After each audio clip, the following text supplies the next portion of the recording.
Hi, I'm Ken Kurtzel, and I'm here with my partner, Katie Davis. Welcome to the December 2020 episode of News and Brews Sports Biz, our to-the-point video and podcast series that features new developments impacting the business of college sports. Name, image, and likeness is the topic today. Joining us is sports attorney Justin Sievert. Justin is senior counsel at Vela Wood, where he chairs the firm's sports and compliance practice and has extensive experience navigating compliance-related matters across all three NCAA divisions. And another fun fact that I'm particularly excited about, he is also a home brewer. Both Justin and Katie are going to share tips that you perhaps haven't heard when it comes to legal, financial, and NCAA regulatory impacts of NIL.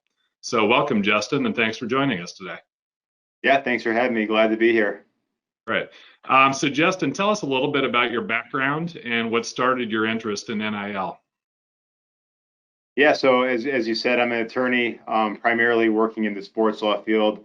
I got started, I attended Union College where I was a student athlete, football and track and field, and then I coached and got my master's degree. Finally went to law school and then graduated and kind of became an attorney in the sports law area. And my practice is primarily devoted to helping colleges, universities, and professional sports teams on various issues, and among those are NCAA compliance and Title IX. So that really kind of piqued my interest in the name, image, and likeness legislation because it really hits all areas of my practice. From the NCAA perspective, like I said, compliance and Title IX, and then from my other side of my practice, which is kind of helping negotiate sponsorship deals, helping businesses structure deals, and really just getting businesses off the ground. So it really touches my practice and my firm's practice from all areas. So obviously NIL legislation has been evolving quite a bit over the last year. As you've watched it evolve and seen the different legislation, what are two or three of the bigger issues that give you heartburn, really, as you think about this and you see what schools need to do to be aware of as it relates to it? I think the number one thing that schools need to realize is this is right around the corner. I mean, right now we're living in a obviously a strange time with COVID and trying to figure that out. Schools are trying to navigate the football season, trying to see what's in play for their winter and spring sports. And that's paramount in what's going on within athletics departments and conferences. But right on deck is this name, image, and likeness issue. Florida is going to be the first bill to go into effect July 1st of 2021. California yesterday just, released a potential, amendment to their bill, which would push their starting date up 17 months, which would make their bill start on August 1st of 2021. And then the NCAA legislation that's been proposed, which is expected to pass at the convention in January, is also going to start in August of 2021. So we're really looking at less than a year until this is likely going to be a reality. And I think the expectation of most people was that, all right, we have time. There's going to be federal legislation that's going to make sure kind of we're all on the same page with this. But what it looks like right now, absent, kind of Congress coming in and putting something together very quickly, is we're going to have 1 to 2 states operating on one set of rules, and then your other 48 states, following NCAA legislation as it relates to this issue. So I think for institutions, what that means is, on one hand, how do we figure out, what this all means for us, and then once we fit that in, like, how do we educate the people at our school and the other key stakeholders on these issues? I mean, we're not just talking about student athletes, we're talking about coaches, we're talking for people who run their social media accounts, we're talking about boosters, we're talking about their compliance staff, we're talking about their Title IX office. We're talking about all these different areas, and they all need to have a good understanding of what their requirements are. And then once you have an understanding of what you can and can't do, you have to make the decision. What are you going to do? And then how do we monitor what we're doing to make sure we're checking all these legal and risk boxes? So I think, the number one thing is timing. This is an issue that's right around the corner. And, most people I talk to, they're having, surface level conversations and meetings about this, but it's really not going any deeper than that at this point because the focus is on other things. And that's fair. But at the same time, I think schools need to start working towards formulating a game plan that really solves some of these problems that potentially could occur. And Katie, same question to you. What are two or three areas that really get your attention on this? Exactly like Justin said. I mean, I think, from a financial standpoint, really focusing on more than the surface level financial literacy training. And, schools do a great job of offering that within their academic services and life skills type training that they offer to their athletes. But it's going to have to be a little bit deeper than that. It's going to have to really focus on, um, what are the actual impacts of earning money when you're in school versus when you get out of school. So, not only are the athletes going to need to be trained, but their parents, the staff, the academic services, compliance, your coaches, to make sure that they understand. They don't need to know the details or be as educated as a CPA, but at least understanding some if-thens. I'm brainstorming right now with a Power 5 CEO on CFO on a resource where we can talk through if-then scenarios. For example, related to federal and state income taxes, related to the impact on federal student aid EFCs that are used for receiving Pell Grants. What's a tax planning strategy versus a tax evasion strategy? And that really leads me to my other concern, is that there's a lot of bad information out there. There is a lack of information and updates on NIL because the pandemic has been a priority.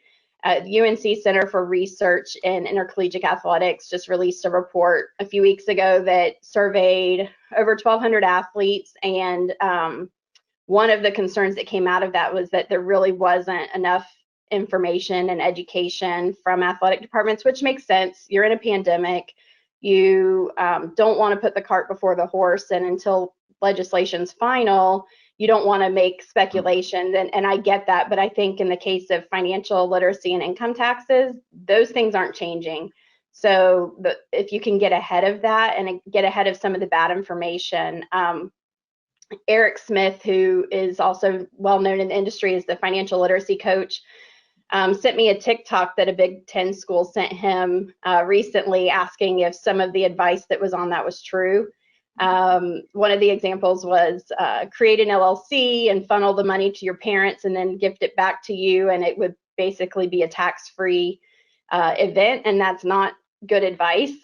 So, stay informed, shut down the bad advice, offer a replacement so that you have something. And I think the athletes want to get information from a source they trust, which would be the university and your athletic department and your staff that are dedicated to your athletes.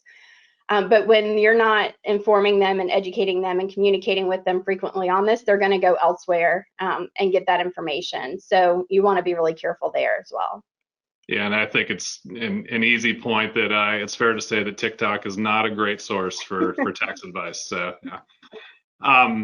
Justin, one of the things you mentioned in your previous answer related to Title IX, you highlighted that a little bit. I guess I'm struggling a little bit to understand how Title IX comes into play if the institutions themselves are not actually giving the compensation and therefore having to try to give it in an equal manner.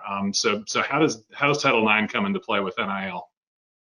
Yeah, I think that's a common, it's an argument you see on social media quite a bit. Like, does Title IX come into play or does it not? I think the common perception for the people who say it doesn't come into play is, well, we have a third party that's going to ultimately be compensating the athletes. So why is that a Title IX issue for the institution? And kind of to rewind a bit and discuss what Title IX actually looks at and what it requires. I mean, you're really talking about three separate components. You're talking about providing equitable opportunities. You're talking about providing equitable financial athletics assistance in terms of aid, and you're talking in scholarships, and you're talking about the laundry list, which is really kind of equitable treatment on all of these different core components of a student athlete's journey on campus. You're talking about things like publicity or educational assistance or facilities or uniforms, things of that nature. Right. So obviously with this, I mean, it's not an athletics financial assistance issue because we're talking about a third party being the compensator to the student athletes. But when you look at the laundry list, what you have to think about is is how you approach, your name, image, and likeness program can impact some of those different laundry list items. For example, publicity. If you're helping out, certain sports teams more than others in terms of social media promotion and, just programming in terms of what your sports information office is doing in marketing opportunities, what you're doing is you're giving them an advantage in terms of securing payment for their name, image, and likeness. Additionally, if you look at what you're doing from an academic standpoint, if you're providing certain segments of your student athlete body with financial literacy training, or training on how to run a business, or training in terms of like marketing, like you have like an influencer, an open doors account, and you're only putting that for your football and men's basketball student athletes, but nobody else. Well, you're providing different things to one segment of your student body. If it's more male than female, then that can obviously cause Title IX concerns. Now, it's important to remember with the laundry list, you're never making a side-by-side comparison. What you're doing is you're taking a look at all your programs, all those laundry list items, and basically looking at what the disparities are for each one of those components, and then making a disparity analysis, which is going to ultimately give you your final decision. But all those decisions will come into play in terms of what you're doing with your name, image, and likeness program. So I think institutions, when they look at this, they're kind of looking at it in terms of like, how can we help market our student athletes, and who do we provide those services to? Well, Title IX is going to come into play in those areas. So even if you're not the compensating party, your ability and your willingness to help certain parts of your student athlete body is going to be an issue if you're helping, ultimately helping your male student athletes more than your female student athletes. No, that's great. Great points. Katie, one of the things you mentioned was state income taxes. So what are some scenarios where student athletes could be subject to state income tax, especially if they play for a school that has no state income tax, like here in Florida? Yeah, so before I go there, I want to touch on what Justin said, because I did couple months ago saw an announcement from a Group of 5 school that announced their NIL program, and I sent a congratulatory email to the CFO at the school and just said, "Oh, this is awesome. I'd love to chat with you more about this." And that person's response back to me was, "Yeah, I'd like to learn more about it too. Our football coach just threw this together, and I'm, just learning about it too." So, I mean, I think if your compliance department or your student athlete, academic services department isn't spearheading your NIL initiatives, then you're probably going to, be scrutinized a little more about what Justin said with some of the Title IX issues. So it just reminded me of that story. And, the more you can get ahead of that and maybe rein your coaches in a little bit, which I know CFOs are used to doing a lot, I think you'll benefit from that as well. But back to your question, Ken, on state income taxes. Each state's different.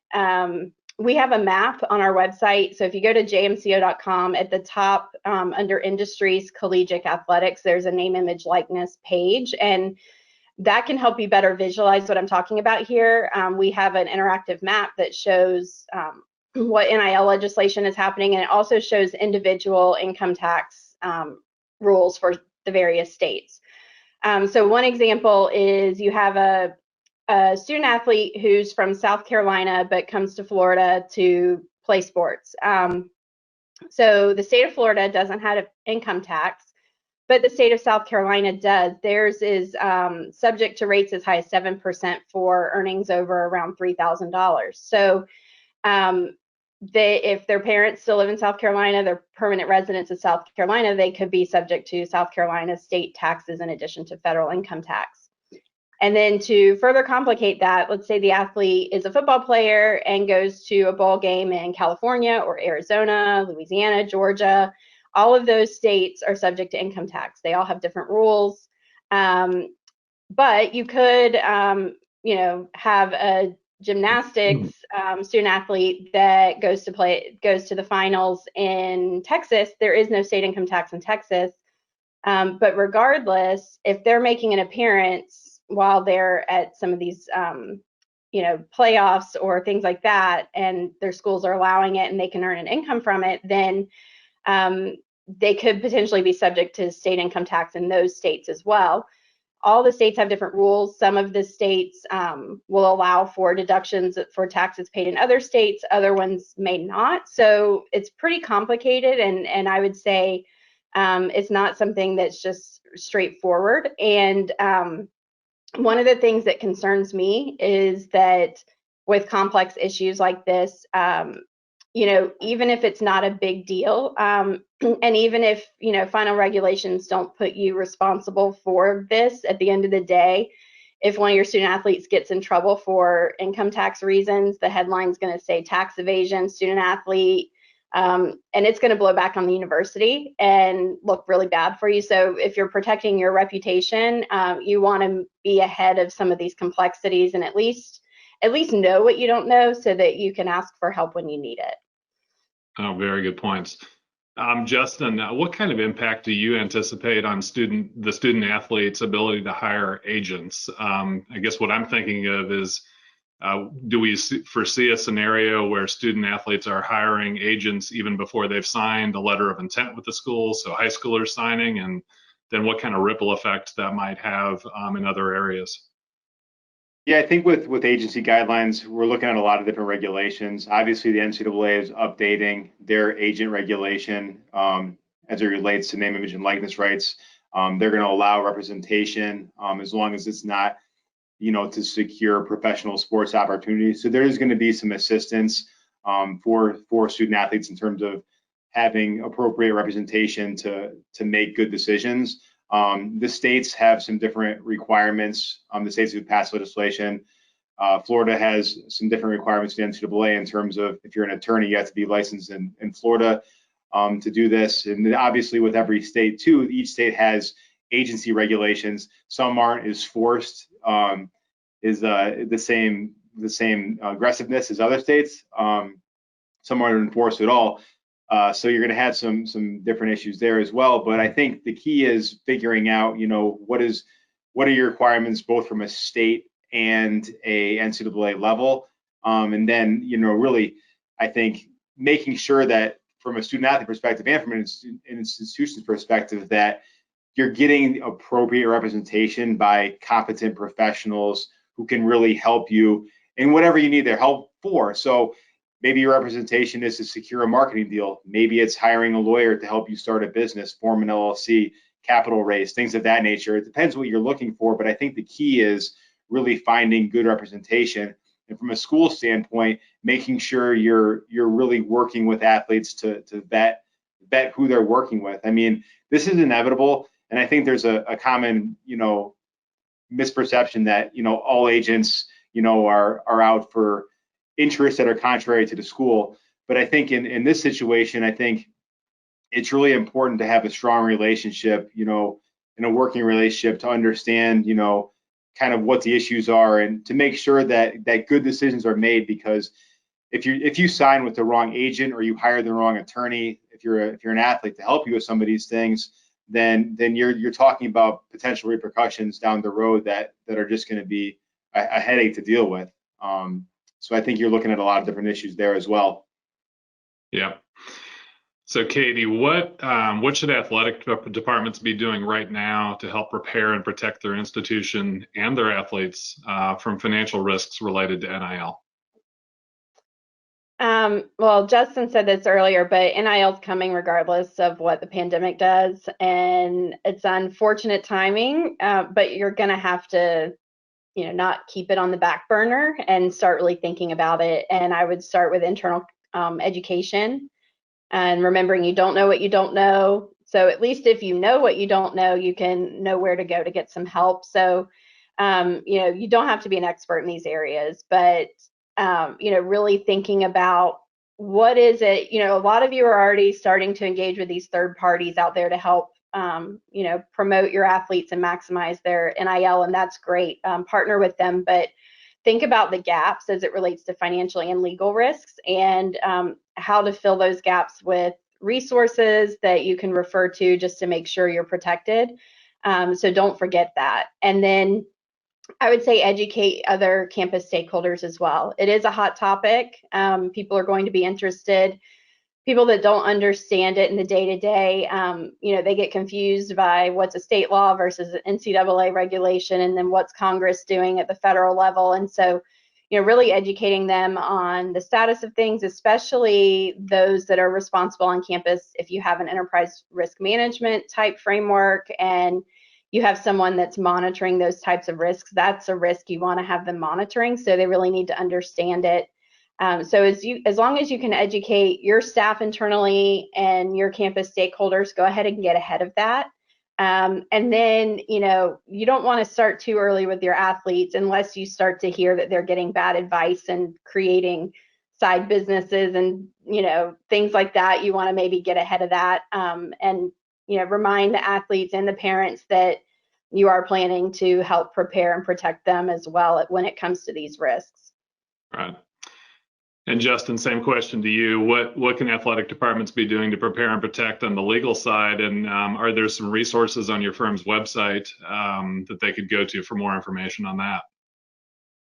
Yeah, so I think, as Katie said, and we've spoken about already, this is coming, so be prepared. And so the first thing is, and rightfully so, this is going to be a recruiting tool for institutions to attract the best athletes to their institution, and they shouldn't shy away from that. But what that requires is, the first thing is, what is your name, image, and likeness program going to look like? Like, what's going to be involved in it? Is it going to be, are we going to educate students on just how to market themselves from a branding perspective? Are we talking about just like social media promotion? Is that like the big deal?